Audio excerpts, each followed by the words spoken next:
નમસ્કાર વિદ્યાર્થી મિત્રો, હું જસાણી સર જસાણી એજ્યુકેશનમાં આપ સૌનું હાર્દિક સ્વાગત કરું. આપણે આગલા લેક્ચરની અંદર વિદ્યુત ક્ષેત્રમાં ડાયપોલને મૂકતા લાગતું ટોર્કનો મુદ્દો લીધો હતો. આજે આપણે જે ભણવાનું છે એ સતત વિદ્યુતભાર વિતરણનો મુદ્દો આજે આપણે ક્લિયર કરવાનો છે. તો કે આપણે જુદા જુદા જે વિદ્યુતભાર છે, વિદ્યુતભાર જો અલગ અલગ લઉં તો અલગ અલગ વિદ્યુતભાર માટે વિદ્યુતીય બળ અને વિદ્યુતીય ક્ષેત્ર મેળવવું શક્ય છે, કારણ કે તેમાં કલનશાસ્ત્રની જરૂર નથી. એક વિદ્યુતભાર અહીંયા હોય, એક વિદ્યુતભાર થોડો દૂર હોય, ત્રીજો વિદ્યુતભાર એનાથી થોડો દૂર હોય, તો એના દ્વારા જો વિદ્યુતીય બળ અથવા તો વિદ્યુત ક્ષેત્ર શોધવું એકદમ સરળ છે, કારણ કે એમાં કલનશાસ્ત્રની જરૂર પડે નહીં. અને આના માટેના મુદ્દા આપણે જોઈ લીધા, જેનું નામ હતું તંત્ર. કે તંત્ર એટલે એકથી વધારે વિદ્યુત ભાર. હવે જોઈએ, કોઈ સપાટી છે અથવા તો જુદા જુદા હેતુ માટે, એવો તમારા ટેક્સ્ટબુકની અંદર શબ્દ વાપર્યો. જુદા જુદા હેતુ માટે વિદ્યુત ભાર નું વિદ્યુત બળ અને વિદ્યુત ક્ષેત્ર મેળવવું શક્ય નથી. શું કામ? તો કે અહીંયા જે મુદ્દો છે એ મુદ્દો, દાખલા તરીકે આવી આપણે સપાટી લીધી, આ સપાટી છે, આ સપાટી પર વિદ્યુતભાર છે, પરંતુ આ સપાટી વડે જો કોઈ બિંદુ આગળ, આ સપાટી વડે અહીંયા કોઈ બિંદુ છે, આની અંદર ક્યુ જેટલા વિદ્યુતભાર પથરાયેલા છે, અને એ સપાટીથી દૂર કોઈ બિંદુ છે જેનું અંતર r છે, તો ત્યાં જો મારે વિદ્યુત બળ કે વિદ્યુત ક્ષેત્ર મેળવવું હોય તો થોડું શક્ય નથી. શું કામ? કે આ બાજુના છેડાથી અહીંયા સુધીનું અંતર, એના કરતા આ બાજુના છેડાથી સુધીનું અંતર બધા કેવા હોય છે? અલગ અલગ હોય છે. માટે એમાં કલનશાસ્ત્ર માટે એમ કહેવાય કે એ શક્ય નથી. તો શું કરી શકાય? તો કે પહેલો વિચાર આવે, હું આ સપાટી પર વિદ્યુત ભારના સૂક્ષ્મ ભાગ કરું. તો કે એ પણ શક્ય નથી, કારણ કે આપણે જોયું વિદ્યુત ભાર તો હંમેશા પૂર્ણાંકમાં જ હોય, એના ભાગ શક્ય નથી. તો શું શક્ય છે? તો કે જે કઈ સપાટી છે એ સપાટીના સૂક્ષ્મ ખંડની કલ્પના કરું. આની અંદર જુઓ તો આવો સૂક્ષ્મ ખંડ હું કરી દઉં તો આ સૂક્ષ્મ ખંડ પરનો વિદ્યુતભાર પણ સૂક્ષ્મ હોય, અને અહીંથી જો r જેટલા અંતરે કોઈ બિંદુ છે તો ત્યાં હું વિદ્યુત બળ અને વિદ્યુત ક્ષેત્ર મેળવી શકાય. જો હું સપાટીના સૂક્ષ્મ ખંડની કલ્પના કરું તો એ વિદ્યુતભાર માટે વિદ્યુત બળ અને વિદ્યુત ક્ષેત્ર મેળવવું શક્ય છે. શેના માટે આની જરૂર પડી વિતરણની? તો કે અલગ અલગ વિદ્યુતભાર માટે વિદ્યુતીય બળ અને વિદ્યુત ક્ષેત્ર મેળવવું શક્ય છે, કારણ કે તેમાં કલનશાસ્ત્રની જરૂર પડતી નથી. એનો મતલબ એ થયો કે આ જે મુદ્દો છે એ અસતત વિદ્યુતભારનો થયો. પછી તો કે જુદા જુદા હેતુ માટે વિદ્યુતભાર નું વિદ્યુત બળ અને વિદ્યુત ક્ષેત્ર મેળવવું શક્ય નથી. અહીંયા જે જુદા જુદા હેતુ માટે કીધું એનો મતલબ એ થયો કે કોઈ સપાટી છે, કોઈ સળિયો છે, કોઈ ઘન છે, એના માટે જો અંદર વિદ્યુત ભાર પથરાયેલો હોય તો વિદ્યુત બળ અને વિદ્યુત ક્ષેત્ર મેળવવું શક્ય નથી. તો આનો આપણે રીઝન શું આપ્યું, આનું સોલ્યુશન શું આપ્યું કે ભાઈ અંદર જે કઈ વિદ્યુત ભાર છે એના સૂક્ષ્મ ભાગ કરી નાખી. તો કે એ તો ના પાડે, એવું શક્ય નથી.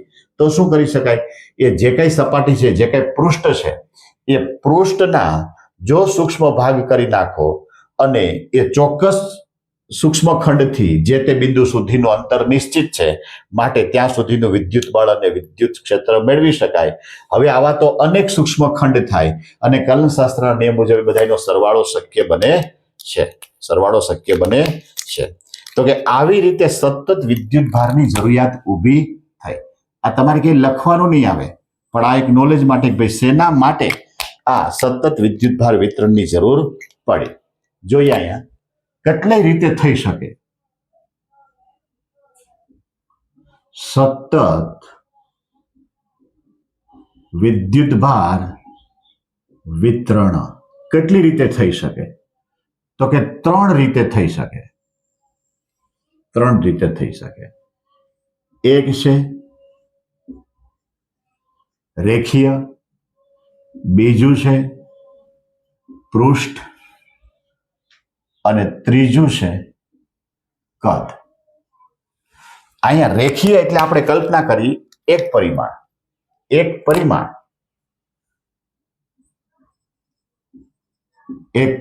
1 ડાયમેન્શન કેતા આમાં આવે સુરેખ સળિયો, આમાં આવે 2 ડાયમેન્શન કેતા 2 પરિમાણ, આમાં આવે સમતલ, આમાં મતલબ થાય 3 ડાયમેન્શન કેતા 3 પરિમાણ, તો આમાં આવે કદ કેતા ઘન પદાર્થ. રેખીય વિદ્યુત ભાર વિતરણ, પૃષ્ઠ વિતરણ અને કદ વિતરણ 3 તફાવતના સ્વરૂપમાં પણ પૂછી શકે, 3 સ્વતંત્ર પણ પૂછી શકે. એમાં પહેલા જોઈએ આપણે કે રેખીય વિતરણ સમજાવો. સતત વિદ્યુત ભાર વિતરણ માટે રેખીય વિતરણ સમજાવો.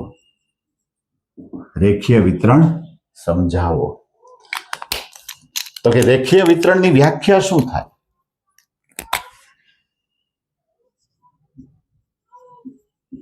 રેખીય વિતરણ બરાબર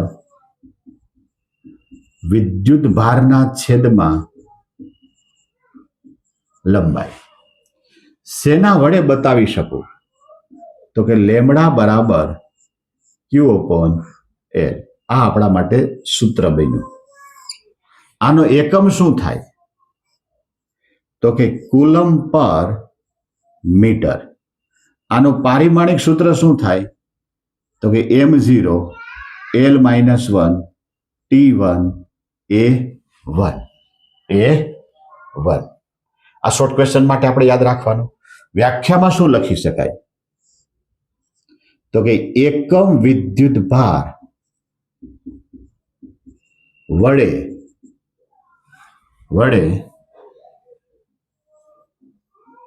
મળતા વિતરણને રેખીય વિતરણ કહેવાય. જોઈએ અહીંયા આકૃતિ જોઈએ.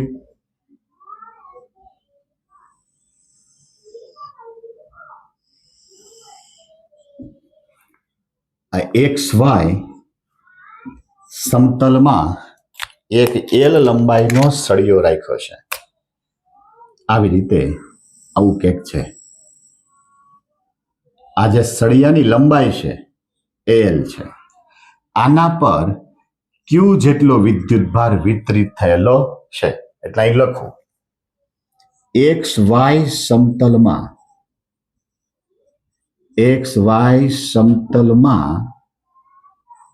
L લંબાઈનો એલ લંબાઈનો સળિયો છે તેના પર ક્યુ જેટલો વિદ્યુત ભાર વિતરિત છે. હવે મારે શું શોધવાનું?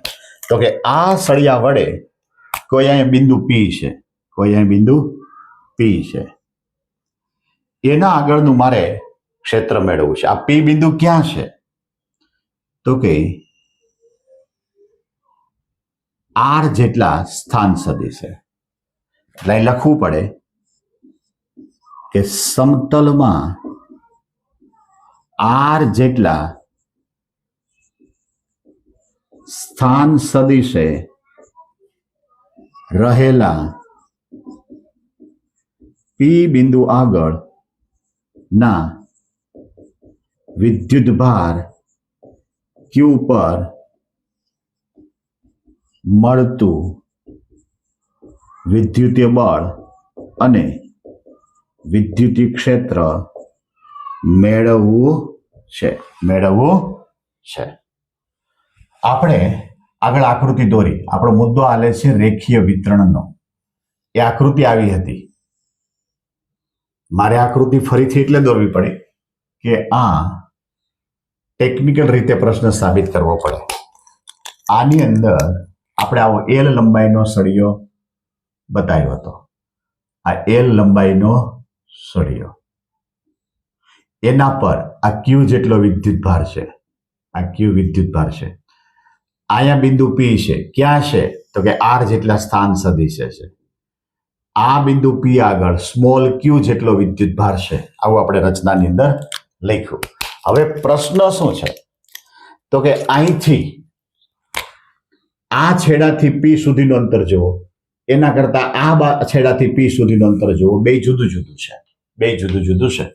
આ સળિયા પર સતત રીતે વિદ્યુતભાર વિતરિત થયેલો છે. જો જુદા જુદા વિદ્યુતભાર હોત તો એવું થાત કે ભાઈ પહેલા વિદ્યુતભારથી પી બિંદુ, બીજા વિદ્યુતભારથી પી બિંદુ, ત્રીજા વિદ્યુતભારથી પી બિંદુ. આવી કલ્પના થઈ શકે. તો મારે એક સ્થાન નક્કી કરવું પડે. સ્થાન નક્કી કરવા માટે આના હું સૂક્ષ્મ ખંડ કરી દઉં. દાખલા તરીકે આ સૂક્ષ્મ ખંડ મેં વિચાર્યો. આ સૂક્ષ્મ ખંડને હું કહી દઉં ડીએલ. સૂક્ષ્મ ખંડને શેના વડે બતાવું? ડીએલ વડે. આના પરનો જે વિદ્યુત ભાર છે એ વિદ્યુત ભારને હું કહી દઉં ડીક્યુ. આ વિદ્યુત ભારથી આ પી સુધીનું અંતર નિશ્ચિત થઈ જાય. વિદ્યુત ભાર અંતર નિશ્ચિત થઈ જાય તો ત્યાં સુધીનું આપણને એમ કહેવાય કે બળ મળી શકે. હવે આવા સૂક્ષ્મ ખંડ તો આ એલ લંબાઈના સળિયામાં ઘણા બધા થાય. તો કોના માટે વાત કરીએ એ આપણે બતાવવું પડે. તો કે જે સૂક્ષ્મ ખંડનો સ્થાન સદિશ આર ડેશ છે એ સૂક્ષ્મ ખંડ વડે આ પી બિંદુ આગળ મારે વિદ્યુતીય બળ અથવા તો વિદ્યુત ક્ષેત્ર શોધવું છે. ફરીથી જોઈએ. આ સળિયાની લંબાઈ એલ, એના પરનો વિદ્યુત ભાર ક્યુ સતત રીતે વિતરિત થયેલો છે. પી બિંદુ છે. મારે આ સળિયાના વિદ્યુત ભાર વડે આ પી બિંદુ આગળ વિદ્યુતીય બળ કે વિદ્યુત ક્ષેત્ર મેળવવું છે. તો પ્રોબ્લેમ શું થાય? તો કે આ છેડાથી પી સુધીનું અંતર અને આ છેડાથી પી સુધીનું અંતર બંને જુદું પડે. જો આની અંદર અસતત હોત તો કોઈ પ્રોબ્લેમ થાત નહીં. તો મારે સૂક્ષ્મ ખંડ કરવા પડે. તો કે આવા સૂક્ષ્મ ખંડ અનેક થાય. તો કે શક્ય છે. એ સૂક્ષ્મ ખંડનો વિદ્યુત ભાર કેટલો મેં ધારી લીધો? ડીક્યુ ધારી લીધો છે. આ અનેક સૂક્ષ્મ ખંડમાંથી કયા સૂક્ષ્મ ખંડ માટે વાત થાય? તો કે જેનો સ્થાન સદિશ આર ડેશ છે એના માટેની વાત થાય છે. એટલે અહીં લખીએ હવે કે સૂક્ષ્મ ખંડ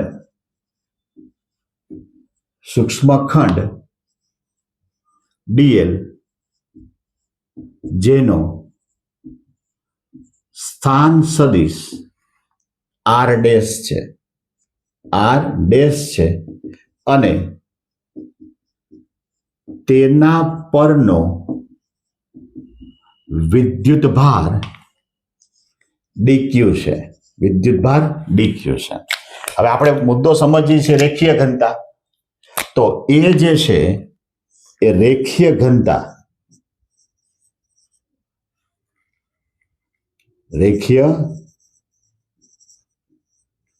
કહેતા રેખીય વિતરણ. તો એના માટેનું સૂત્ર થતું હતું લેમ્ડા બરાબર ક્યુ અપોન એલ. તો આપણે આવું લખી શકીએ કે લેમડા બરાબર આ ડીક્યુ અપોન ડીએલ, જેથી જો હું ડીક્યુ ને કરતા બનાવું તો મને કિંમત મળે લેમડા ડીએલ. કિંમત મને શું મળે? Lambda d l. આ જે સૂક્ષ્મખંડ છે એને માનાંકમાં પણ બતાવી શકાય. તો હવે આ જે ડીક્યુ છે એ ડીક્યુ વડે ક્યુ બિંદુ પર લાગતું બળ એ આવી રીતે લખી શકીએ. ડીક્યુ વડે સૂક્ષ્મ વિદ્યુત ભાર ડીક્યુ વડે ક્યુ પર લાગતું વિદ્યુતીય બળ. તો એનું સૂત્ર આમ લખી શકું, કારણ કે સૂક્ષ્મ માટે વાત આલે એટલે મારે બળ પણ સૂક્ષ્મ બતાવવું પડે. આ ડીએફ, આ કે, આ ડીક્યુ, આ ક્યુ upon R minus R dash. જેના પર બળ લાગે એ પહેલા, જેના વડે બળ લાગે એ પછી. કોના પર બળ લાગે? તો કે ક્યુ ઉપર. એનો સ્થાન સદિશ કેટલો છે? આર. કોના વડે બળ લાગે? ડીક્યુ વડે. એનો સ્થાન સદિશ કેટલો છે? R dash. અહીંયા હું ક્યુ કરી દઉં તો આમ લખી શકાય આર માઇનસ આર ડેશ. અહીંયા સદિશ બતાવવો પડે.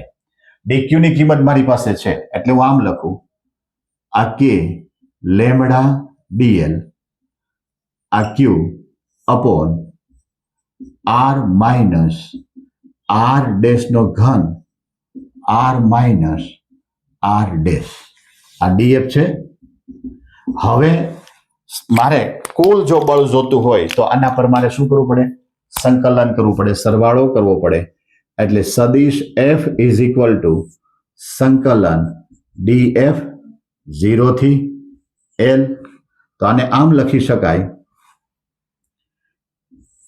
કે lambda D L Q upon R minus R dash નો ઘન આર માઇનસ આર ડેશ. કે અને લેમડા બહાર નીકળી જાય. કે લેમડા સંકલન આ ડીએલ આ ક્યુ upon R minus R dash નો ઘન આર માઇનસ આર ડેશ. અહીંયા શું મેળવ્યા? એફ નું સૂત્ર મેળવ્યું. હવે આના પરથી જો મારે વિદ્યુત ક્ષેત્રનું સૂત્ર શોધવું હોય તો બહુ ઈઝી થઈ જાય. અહીંયા જે ક્યુ છે એને આ બાજુ લઈ લો તો સૂત્ર બની ગયું એફ બાય ક્યુ બરાબર કે લેમડા સંકલન 0 થી એલ. અહીંયા પણ 0 થી એલ બતાવવું પડે. અહીંયા આવે આ ડીએલ છેદમાં સદિશ આર માઇનસ આર ડેશ નો ઘન. અહીંયા આવે સદિશ R R dash R dash. તો આને શું કહેવાય? વિદ્યુત ક્ષેત્ર. શું કહેવાય? વિદ્યુત ક્ષેત્ર. આપણને કોઈ જગ્યાએ દાખલાની અંદર કામ લાગશે. કોઈ જગ્યાએ દાખલામાં કામ લાગશે. આપણે બળનું સૂત્ર મેળવ્યું અને વિદ્યુત ક્ષેત્રનો પણ સૂત્ર મેળવ્યું. કયો મુદ્દો હતો? તો કે રેખીય વિતરણ અથવા તો રેખીય ઘનતા. આનો એકમ શું થતો હતો? કુલમ પર મીટર. આપણે રેખીય ઘનતા કહેતા રેખીય વિતરણનો મુદ્દો જોયો. હવે જોઈએ પૃષ્ઠ વિતરણ અથવા તો પૃષ્ઠ ઘનતા. તો પૃષ્ઠ ઘનતાનું સૂત્ર થાય વિદ્યુત ભારના છેદમાં ક્ષેત્રફળ. ઓલાની અંદર લંબાઈ હતું, અહીંયા આવશે ક્ષેત્રફળ. તો આને બતાવાય, પૃષ્ઠને બતાવાય સિગ્મા. આ સિગ્માનો symbol is equal to Q upon A. આ સૂત્ર બની ગયું. આનો એકમ થશે, આનો એકમ થાય સિગ્મા બરાબર કુલમ પર મીટર સ્ક્વેર. આનું પારિમાણિક સૂત્ર થાય m0 l -2 t1 a1. ખાલી લંબાઈમાં એકનો વધારો થયો. હવે પહેલાની જેમ જ આપણે સમજવા માટે પ્રયત્ન કરીએ કે આપણે આ સમતલ દોરીએ. આ એક્સ અને વાય, એની અંદર આવું પૃષ્ઠ દોરીએ. આવું પૃષ્ઠ દોરી શકાય, આના આવા સૂક્ષ્મ ભાગ કરી શકાય. બરાબર. આ જે સૂક્ષ્મ ભાગ છે એને ડી એ કહી શકાય. સૂક્ષ્મ ભાગને શું કહી શકાય? ડી એ કહી શકાય. એની પહેલા અહીં બતાવવું તો બતાવી શકાય કે એ ક્ષેત્રફળ છે અને ક્યુ જેટલો વિદ્યુતભાર વિતરિત થયેલો છે. એમાં મેં સૂક્ષ્મ ભાગ વિચાર્યો છે. અહીંયા બિંદુ પી છે, એનો વિદ્યુતભાર સ્મોલ ક્યુ છે, આનું સ્થાન નક્કી છે જેને કહેવાય આર. આનો સ્થાન સદિશ આર ડેશ આપણે ધાર્યો છે. તો પહેલા રચના થોડી લખી નાખીએ. આવું ક્યાંક લખાય કે એક્સ વાય સમતલમાં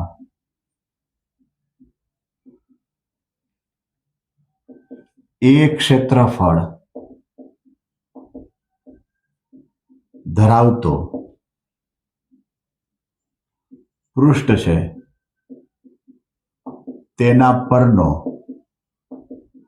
વિદ્યુતભાર કેપિટલ ક્યુ છે. બીજો મુદ્દો આવે પૃષ્ઠના અનેક સૂક્ષ્મખંડ કરતા આર ડેશ જેટલા સ્થાન સદિશ ધરાવતો સૂક્ષ્મખંડ ડી એ છે.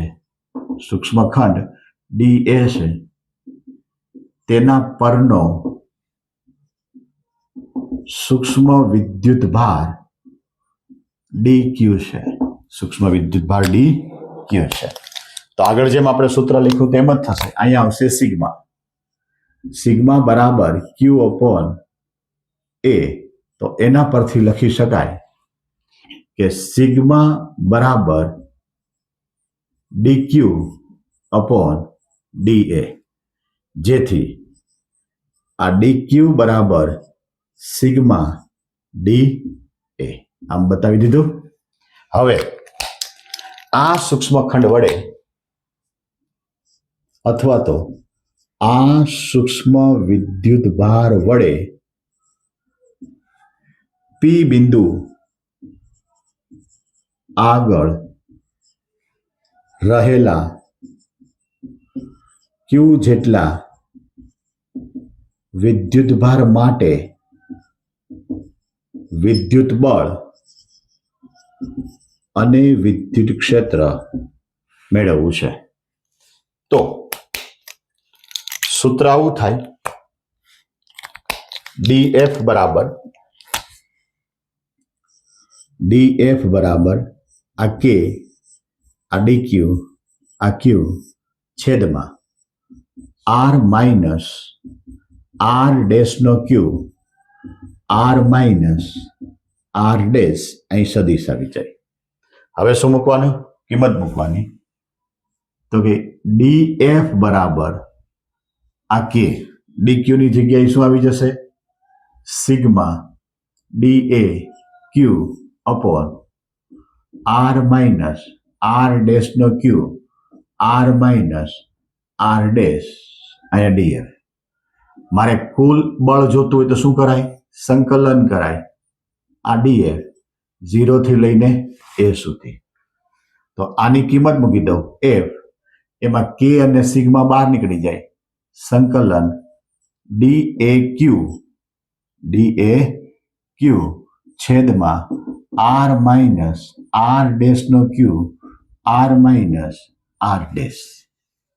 આ આપણું થયું એફ નું સૂત્ર. હવે પહેલામાં જેમ ક્યુ છેદમાં લીધો હતો એમ આમાં પણ ક્યુ છેદમાં લઈ લે તો આપણને વિદ્યુત ક્ષેત્રનું સૂત્ર મળે કે સદિશ ઈ બરાબર એફ બાય ક્યુ. તો આમ લખી શકાય કે સિગ્મા સંકલન આ સૂક્ષ્મખંડ ડીએ એના છેદમાં આર માઇનસ આર ડેશ નો Q R minus R dash. આ બે સૂત્ર આપણને ક્યાં દાખલામાં કામ લાગશે. તમને પ્રશ્ન આવો પૂછે કે પૃષ્ઠ વિતરણ અથવા તો પૃષ્ઠ ઘનતા સમજાવો, તો અહીં લખવું હોય તો લખી શકાય કે એકમ ક્ષેત્રફળ દીઠ મળતો વિદ્યુત ભાર એટલે પૃષ્ઠ ઘનતા, એનું સૂત્ર બતાવવાનું, એકમ બતાવવાનો, પારિમાણિક સૂત્ર બતાવવાનું, આકૃતિમાં જે કંઈ કીધું એ આપણે લખવાનું છે અને એના સૂક્ષ્મખંડ પરથી પી બિંદુ આગળ રહેલો વિદ્યુત ભાર અને એનું બળ આપણે શોધવાનું છે. પહેલું આપણે જોયું રેખીય વિતરણ, બીજું જોયું પૃષ્ઠ વિતરણ, ત્રીજું છે કદ વિતરણ અથવા તો કદ ઘનતા. કદ વિતરણ અથવા કદ ઘનતા, તો એનો મતલબ એ થયો કદ વિતરણ બરાબર વિદ્યુત ભારના છેદમાં કદ. આને બતાવાય રો વડે. રો બરાબર ક્યુ ના છેદમાં વી. ક્યુ ના છેદમાં વી. પહેલામાં લંબાઈ હતું, બીજામાં ક્ષેત્રફળ હતું, ત્રીજામાં કદ છે. આનો એકમ થાય, એકમ થશે કુલમ પર મીટર ક્યુ. આનું પારિમાણિક સૂત્ર થાય m0 L-3 T1 A1. T1 A1. અહીં લખવું તો લખી શકાય કે એકમ કદ દીઠ મળતા વિદ્યુત ભારને કદ ઘનતા અથવા તો કદ વિતરણ કહેવામાં આવે છે. આપણે પહેલામાં આવી ક્યાંક આકૃતિ દોરી હતી, અહીંયા પણ આવી દોરવી પડે. આમ કરી શકાય. હવે આની અંદર મારે કદ બતાવવાનું છે. આ XY સમતલ, એમાં હું કદ બતાવું.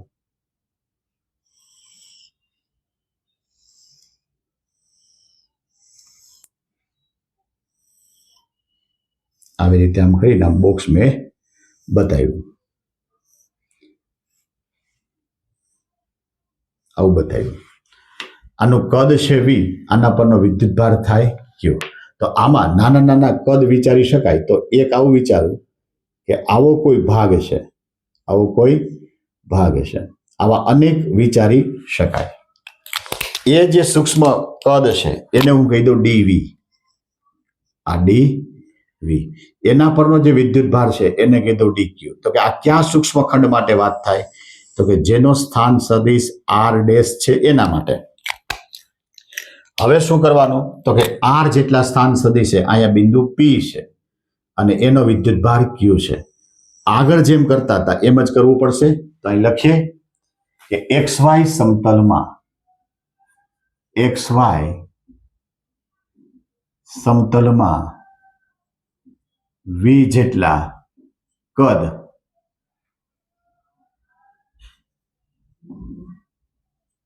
ધરાવતું અને ક્યુ જેટલો વિદ્યુત ભાર વિતરણ છે. આમના સૂક્ષ્મખંડ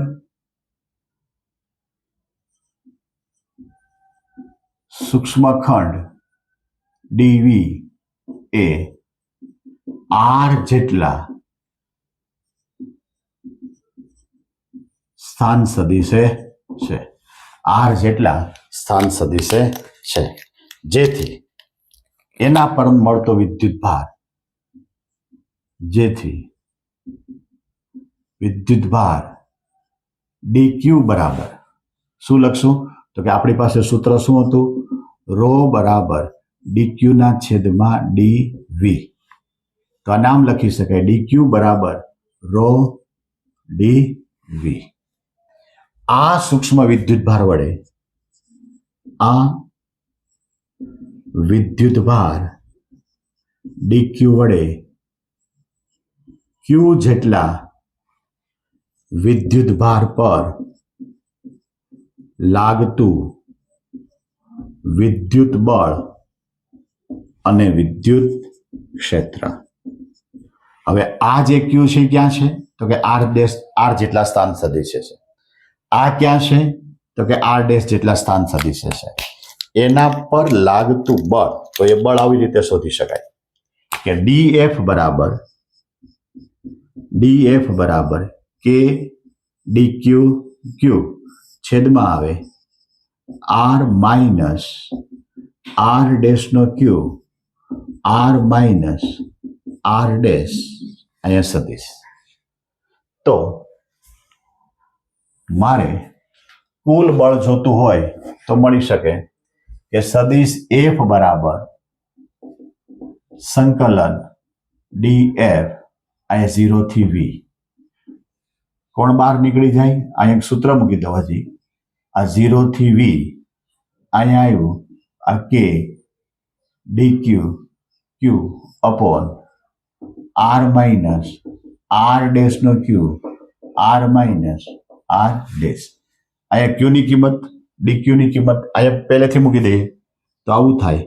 આ K રો, આ DV, આ Q upon R minus R dash નો Q અહીંયા થશે R minus R dash.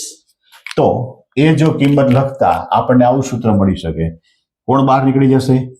K અને રો સંકલન 0 થી V, અહીંયા આવી જાય DV, આ Q upon R minus R dash નો Q R minus R dash, અહીંયા આવી જાય F. આ કોનું સૂત્ર મળ્યું? બળનું. જો હું Q ને આ બાજુ લઈ લઉં તો વિદ્યુત ક્ષેત્રનું સૂત્ર મળે. એ આવું ક્યાંક છે કે E બરાબર અહીંયા આવી જાય સદિશ F બાય Q, K રો સંકલન 0 થી V DV, અહીંયા થઈ જાય R માઇનસ R ડેશ નો Q R minus R dash. Clear?